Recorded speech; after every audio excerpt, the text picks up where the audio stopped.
question. What are the basic tenets of economic anthropology? Okay. Well, at its core, economic anthropology is a specialized branch of anthropology, sociocultural anthropology specifically. Mm. And what makes it distinct is its focus. It looks really closely at the structure and performance of what are often called primitive and peasant economies. Looking across different places and time. Exactly. Across geography and history, Yeah. it asks, how do these particular societies actually organize their economic life? How do they make things work? And there are some key figures here, right, who got this started. Definitely. B. Malinowski, way back in 1922, with his book Argonauts of the Western Pacific, he's often seen as a founder. Really opened people's eyes. But the real split from mainstream economics came later. That's right. The true differentiation really solidified with Karl Polanyi. His book, The Great Transformation in 1944, introduced substantivism. And that was a big deal. Oh, huge. Yeah. A real game changer for the field. So what exactly do economics anthropologists study? What's the scope? It's pretty broad. They look at economies in two main ways. First, statically, sort of like taking a snapshot, looking at traditional economies as they function right now. Okay. And second, dynamically. This means focusing on how these economies change over time, Yeah. especially, with modernization creeping in. And the specific topics. Things like how goods are produced, how they're consumed, these fascinating systems of reciprocity and redistribution we'll talk more about, ceremonial exchanges, and even really complex ideas about ownership. Okay, here's where I think it gets really interesting for a lot of us. How is this different from regular economics? Because economics usually means, supply, demand, profit. That's the crucial distinction. Mainstream economics, generally speaking, focuses on modern industrial society. Its principles often revolve around supply-demand, profit-loss calculations. And traditionally, it hasn't had as strong a tradition of really deep, long-term fieldwork. Yeah. Economic anthropology, though, it zeroes in on these so-called primitive or peasant economies. And it starts with a different assumption, that the underlying basis of the economy is social. Social first, then economic? Kind of.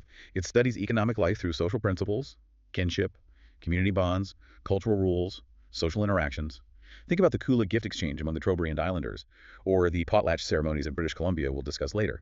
These aren't driven by market profit in the way we understand it. They're driven by social status, community ties, things like that. Exactly. It's about maintaining the social order, reinforcing relationships. That makes a lot of sense. So it's not just what you trade, but who you trade with and why, in a social sense. Precisely. And as the world changes, the field is adapting too. How so? Are these primitive economies just disappearing? Well, it's certainly changing rapidly, and economic anthropology has become more dynamic, more interdisciplinary as a result. It's even integrating insights from economics and vice versa. Any example? Dr. Amartya Sen's work on welfare economics is a fantastic example. It shows how understanding social well-being, capabilities, fairness, these are deeply intertwined with economic outcomes. It bridges that gap. So bringing it back to you, the listener, can you think of a time when maybe a social connection influenced an economic choice you made? Maybe helping a friend move, even though it took your whole Saturday. Or choosing a local shop because you know the owner. Was it purely about the money or something else going on? That really makes you think differently about value, doesn't it? Which leads us perfectly into our next big question. Let's examine the debate between formalists and substantivists. Yes, this is a classic debate, a real intellectual cornerstone of the field. And it boils down to, It basically boils down to this. Can the tools and theories of modern economics, things like assuming everyone wants to maximize profit, or that supply and demand work the same everywhere, can those tools be applied universally to all societies, no matter how simple or different their setup? okay, so two main camps emerged. Exactly. Two main schools of thought within anthropology tackled this head on. So first, tell us about the formalist school. Okay, the formalist people like Herskovits, Schneider they believed, essentially yes, universal principles apply. They argued that any society's economy, regardless of its structure, could be studied using these core economic principles. What were those core principles for them? Two main ones, really. First, the principle of maximization. This is the idea that all humans everywhere are fundamentally trying to multiply their resources, get more stuff, improve their material condition. Okay, makes intuitive sense in our world. And second, the principle of rationality. This means humans are seen as rational actors whose actions are aimed at generating profits and preventing losses, making logical choices to get ahead, economically speaking. A sort of universal economic man idea. Pretty much a very universal view of human economic motivation. All right, so who pushed back against that? The substantivists. Exactly. The substantivists, led by figures like Karl Polanyi, Marshall Solins, George Dalton, they had a very different take. What was their argument? They argued that in simpler non-market societies, the economy isn't a separate sphere like it often seems to be in ours. It's deeply embedded in social institutions, kinship, politics, religion. You can't just pull the economy out and analyze it with purely economic logic developed for market societies. So market logic doesn't fit. They argued it often doesn't, because the motivations might be totally different.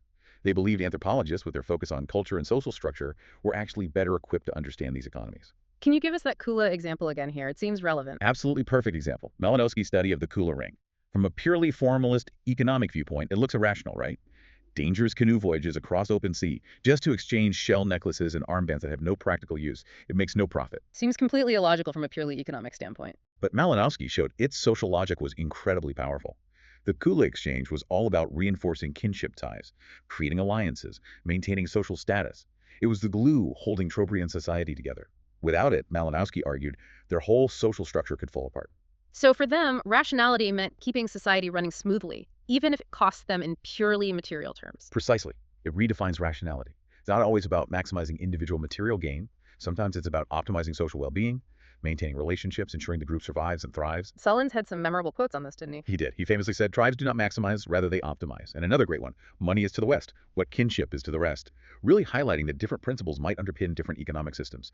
Economic rules don't just apply verbatim everywhere. Are there other examples like the Kula? Sure. Think about Carnero's study of the Kukuro people in the Amazon.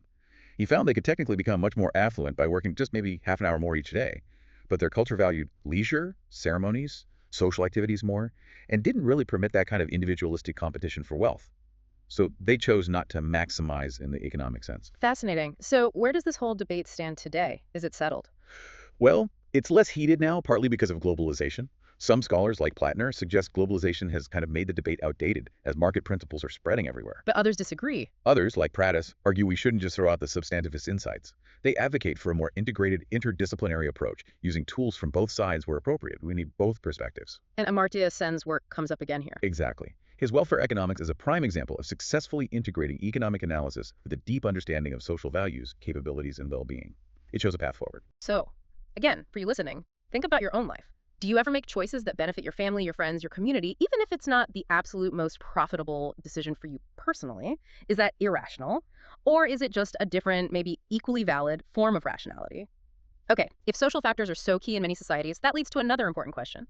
How do we differentiate between primitive and modern economies? What are the key distinctions? Right, it's useful to draw some lines, even if they're getting blurry. First, definitions. Primitive economies usually refer to pre-industrial, often pre-literate societies with relatively simple technology. Think hunter-gatherers, horticulturalists. Okay. Modern industrial economies, on the other hand, are what most of us live in, cash-based, complex production, often geared towards generating a surplus, highly integrated markets. Thinkers like Polanyi, but also others like Majumdar and Madan and Dalton help map out these differences. So let's break down those differences. What's point one? First is the priority of economic relations versus social relations. In many primitive economies, like we've been saying, maintaining the social order, fulfilling kinship obligations, that often comes before maximizing individual profit. Whereas in modern economies, Profit, efficiency, maximizing resource use, those tend to be the primary drivers, at least in theory. Social relations are often seen as secondary to the economic transaction itself. makes sense. What's next? Production. Exactly. In primitive economies, production is usually primary production, hunting, gathering, fishing, basic farming. The technology is often simple. The division of labor is typically based on age and gender, without much specialization. And modern. Modern economies rely heavily on secondary production, manufacturing, and tertiary services, mining, complex industries. And you see an extreme division of labor based on qualifications, skills, experience, resources, leading to intense specialization. Think assembly lines, specialized professions. Big difference there. How about distribution and exchange? How do goods move around? In primitive economies, reciprocity, gift-giving, mutual help, and redistribution, collecting and reallocating goods by an authority, are often the main ways things get distributed. Formal markets, if they exist, are often peripheral, maybe happening only occasionally. Exchanges tend to be ceremonial, informal, face-to-face, deeply personal. Like that Kula exchange again. Perfect example. In modern economies, the market is usually the dominant mode of exchange. Transactions are commercial, often formal, frequently impersonal. Think buying something online or from a large corporation. Okay, what about trade activity itself? In many simple economies, trade might only involve barter, direct exchange of goods for other goods, no money involved. Modern economies obviously have incredibly complex trade activities, international markets, specialized financial institutions, the works. And finally, ownership. How does that differ? This is a big one.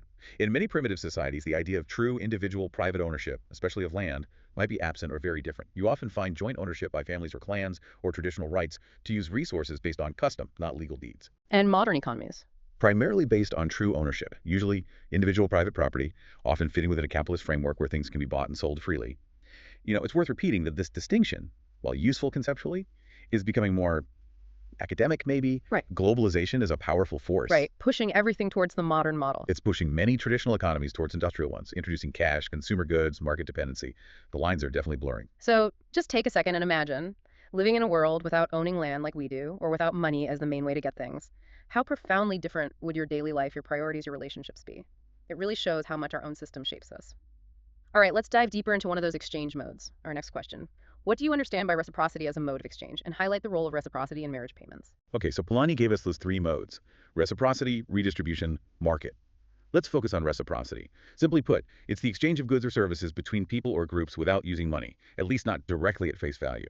It's about give and take, based on social relationships. And Solons broke this down further, right, into 3 types. Yes, which is really helpful. First, balanced reciprocity. Think of it as A exchanges with B.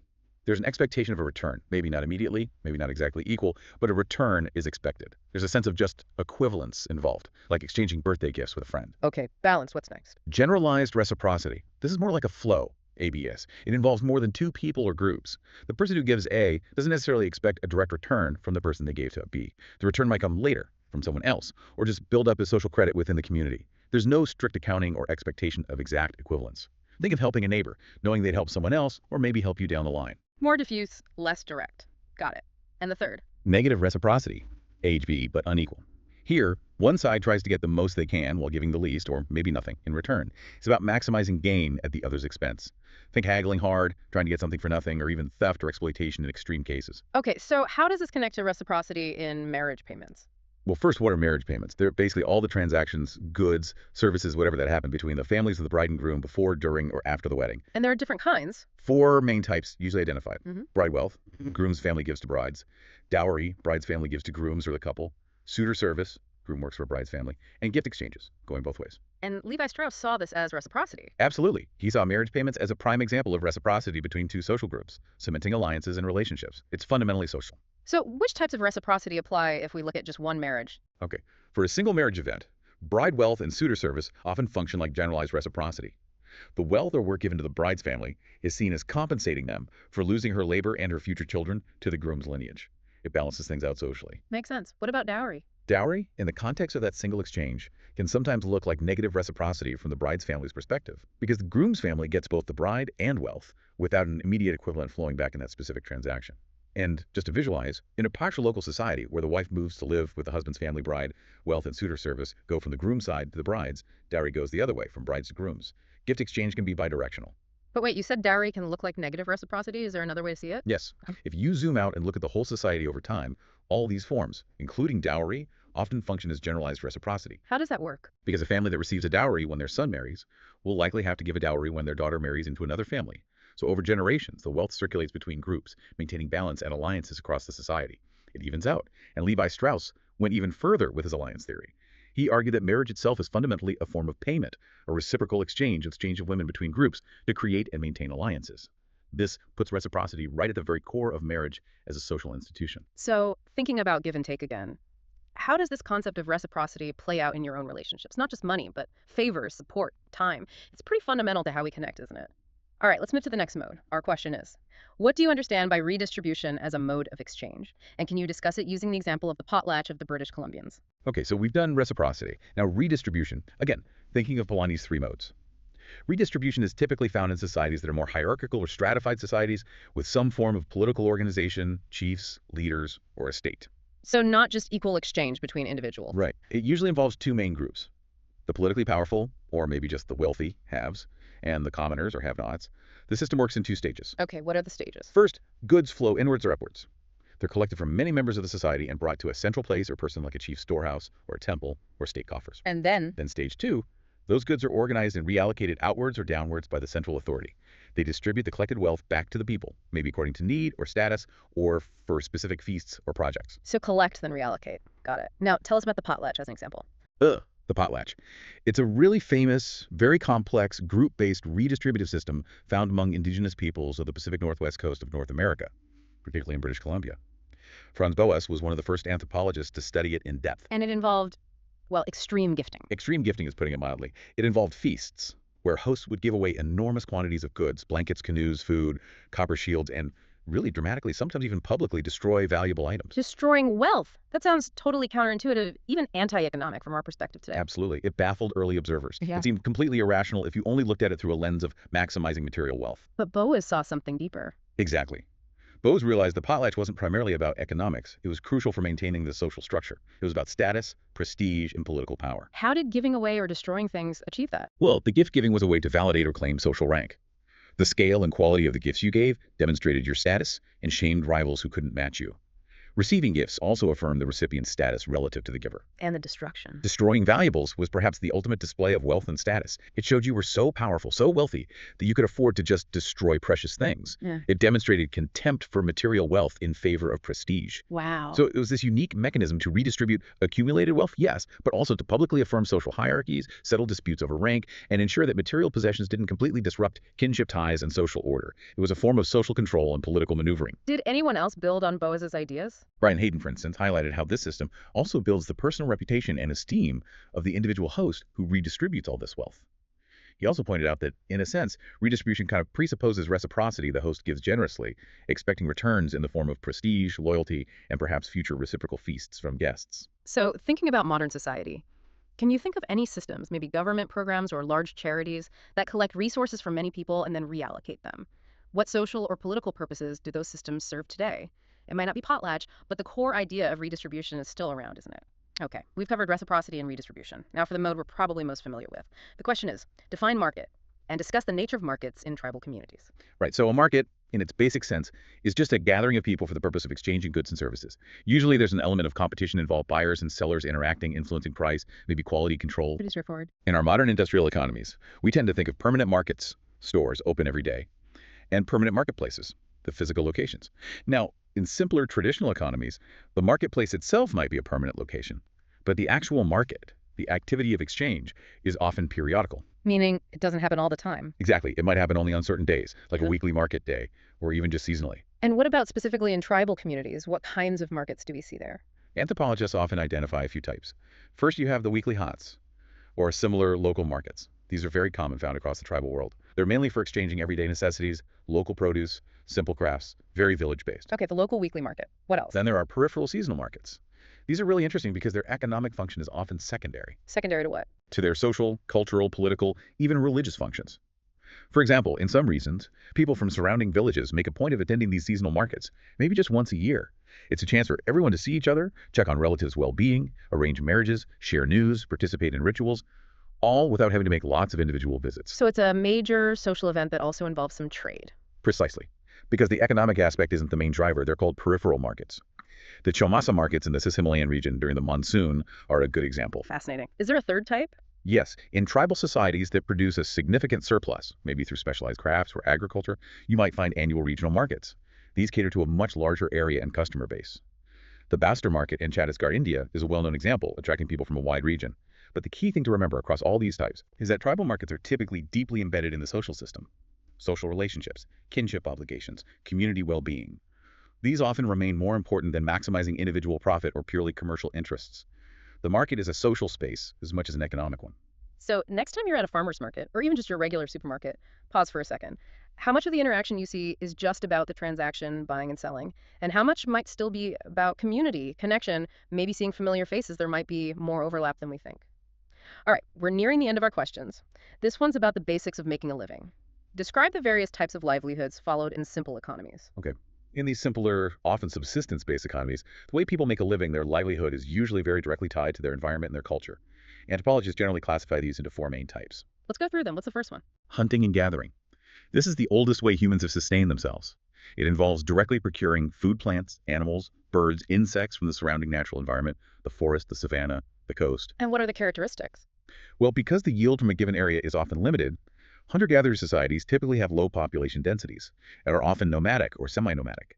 They usually have a division of labor based on gender and relatively simple tool technology: bows, arrows, spears, digging sticks, baskets. Sellens called them original affluent societies, right? Why was that? Yes, controversially perhaps. He argued that because their needs were relatively few and easily met from their environment, they actually had more leisure time than early agriculturalists, who were tied to the constant labor of farming.